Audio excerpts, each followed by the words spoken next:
Delimitation bill चूंकि आने जा रहा है, ऐसी संभावना है कि डीलिमिटेशन बिल आएगा, वन नेशन वन इलेक्शन का बिल आएगा, वुमेन रिजर्वेशन, आपकी पार्टी का क्या स्टैंड है? देखिए, मैं पूरी तरीके से मेरी पार्टी इसका समर्थन करती है। और ये शब्द इस्तेमाल किया जाता है कि विमेन रिजर्वेशन की आड़ में डीलिमिटेशन किया जा रहा है, डीलिमिटेशन की आड़ में विमेन रिजर्वेशन किया जा रहा है। मैं बोलता हूं भैया प्रभु, किसी आड़ में नहीं किया जा रहा, ये करने का तरीका ही तैयार किया गया और इसको ऐसे ही करने की सोच के साथ हम लोग लेकर आए हैं कि डीलिमिटेशन के माध्यम से जो सीटों की संख्या बढ़ेगी, उसमें हम लोगों ने कैलकुलेशन इस हिसाब से किया है कि उन 1/3 सीटों को हम लोग बढ़ाएंगे ताकि टोटल नंबर ऑफ सीट्स मौजूदा परिस्थिति में जो भारत की संसद में आए, उसमें से 1/3 सीटें ऑटोमेटिकली विमेन के लिए रिजर्व हो जाए, ताकि नारी शक्ति अधिनियम को हम लोग लागू कर सकें। अब इसमें विपक्ष बार बार बोलता है कि भैया इसकी आड़ में आप कर रहे हैं, इसके आड़ प्रभु किसी की आड़ में नहीं कर रहे। डीलिमिटेशन आज नहीं तो कल करना है ना। आप देखिए किस तरीके से देश की आबादी बढ़ती जा रही है और उसके एक एक सांसद के ऊपर देखिए कितने लोगों की जिम्मेदारी आ रही है।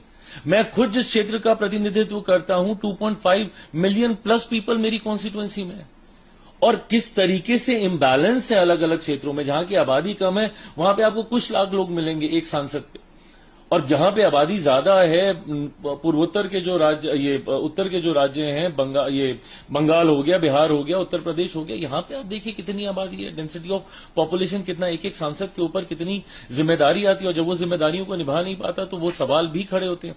ऐसे में इक्वल डिस्ट्रीब्यूशन हो, उसके लिए डीलिमिटेशन करना जरूरी होगा। बट अगेन अगर हम लोग पॉपुलेशन के आधार पर करते फिर सदन के राज्यों को इसमें दिक्कत होती। तो हम लोग तो जो सबको सूट करे, जो सबके हित में हो, हम लोग वो प्रस्ताव लेकर आए कि 50% ऑफ द सीट्स हर राज्य में हम लोग बढ़ा देंगे। मेरे बिहार में 40 सीटें हैं, 40 में से उसकी आधी सीटें हम लोग बढ़ा देंगे, 20 सीटें प्लस कर दी, 40 + 20 60 हो गया, 60 सीटें हम लोगों ने बढ़ा दी, 1/3 विमेन के लिए रिजर्व हो गई।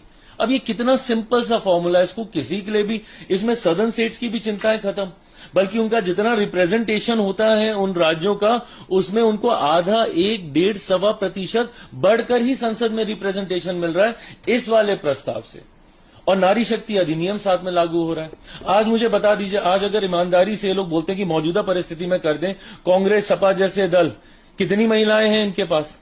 क्या इन लोगों ने एग्जिस्टिंग परिस्थिति में दिया है वो रिजर्वेशन? भाई मुझे तो कोई चिंता नहीं है, लोक जनशक्ति पार्टी रामविलास को, चिराग पासवान को, मैंने तो ऑलरेडी 40% रिजर्वेशन दे रखा है मेरी पार्टी में महिलाओं को। मेरे 5 सांसदों में से 2 महिलाएं हैं मेरी सांसद, तो मुझे तो कोई दिक्कत नहीं है। आप बताइए ना, आप मौजूदा परिस्थिति में अपने कौन से मेल सांसद की सीट आप काट कर आप किसी महिला को आप देंगे?